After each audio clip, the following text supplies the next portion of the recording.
कारखाना जो आहे युनिट नंबर 1 या प्रशासनानं आमची फसवणूक केलेली आहे. गेले 5 महिने तारीख पे तारीख देत आहेत आणि परवा आम्हाला 18 तारखेला आम्ही आंदोलन केल्यानंतर त्यांनी आम्हाला लेखी आश्वासन दिलं की आम्ही तुम्हाला 30 तारखेला 75% पैसे जमा करतो आणि त्यांनी आमची घोर निराशा केलेली आहे. याच्यानंतर आम्ही आमचा जो लोकशाही मार्गाने आंदोलन करण्याचा जे मार्ग आहे ते आम्ही अवलंबलेला आहे. आता या ठिकाणी आम्ही धरणं आंदोलन केलेलं आहे आज सकाळपासून. जोपर्यंत आमचं पैसे भेटत नाही तर तोपर्यंत आम्ही या ठिकाणावरून उठणार नाही याची प्रशासनाने नोंद घ्यायची आहे. आणि आम्ही एवढ्या पावसात भिजत आहे तरी अजून तरी आमची कुणी दखल घेतलेली नाही. 15 दिवसापूर्वी आश्वासन दिलं की आम्ही तुम्हाला 30 तारीखला पैसे देतो, पण 30 तारखेला नाही. 1 तारीख आली, आज आम्ही 3 तारखेला उपोषण करतोय, पण मला धरणं आंदोलन करतोय. पण ही बोत्रे पाटलाला कळायला पाहिजे चालू पावसात आंदोलन चालू पावसात आंदोलन आहे. आणि ध्यानात ठेवा, बोत्रे पाटलाला कळू द्या की ह्या ठिकाणी त्यांना वाटत असेल आम्ही ठराविक कारखाना चालू करू आणि ठराविक कारखाना बंद करू, पण आम्ही अशी माणसं आहे की तुमचं महाराष्ट्रातला एकही कारखाना चालू देत नाही.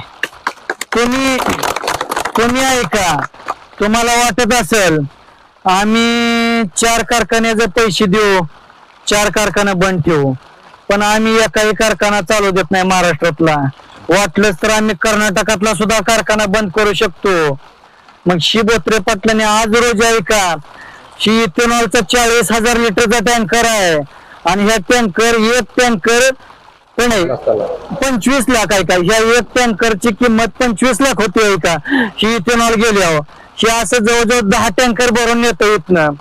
जर बाकीचं जे युनिट आहे का, ह्या युनिट वरनं ही मॉलेशिस आणतोय आणि ह्या युनिट नंबर 1 ला गाळप करतोय आणि हिथून सर्व इथेनॉल ही बाहेर 60 रुपये लिटरने विकतोय.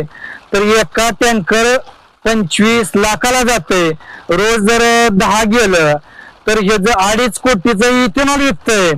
त्याच्यासाठी आम्ही हे जर टँकर बी चालू देत नाही, बाहेर जाऊ देत नाही आणि आम्ही पैसे घेतल्याशिवाय आम्ही उठणार नाही. धन्यवाद.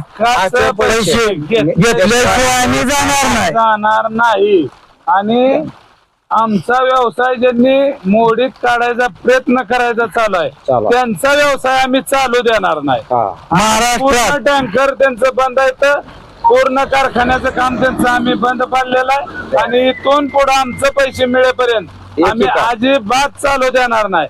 आज कामगार आत गेली होती, उद्या कामगार आत सुद्धा जाऊ देणार नाही. कामगारांना बाहेरच बसवणार आहे. आमचं पैसे मिळेपर्यंत आम्ही ह्या गेटच्या आत एकाही माणसाला परत जाऊ देणार नाही. याची नोंद घ्यायची या बोत्रे पाटलांनी. शेतकरी एकजुटीचा विजय असो. शेतकरी एकजुटीचा विजय असो. आपल्या हक्काचे पैसे मिळाले पाहिजे. आपल्या हक्काचे पैसे मिळाले पाहिजे.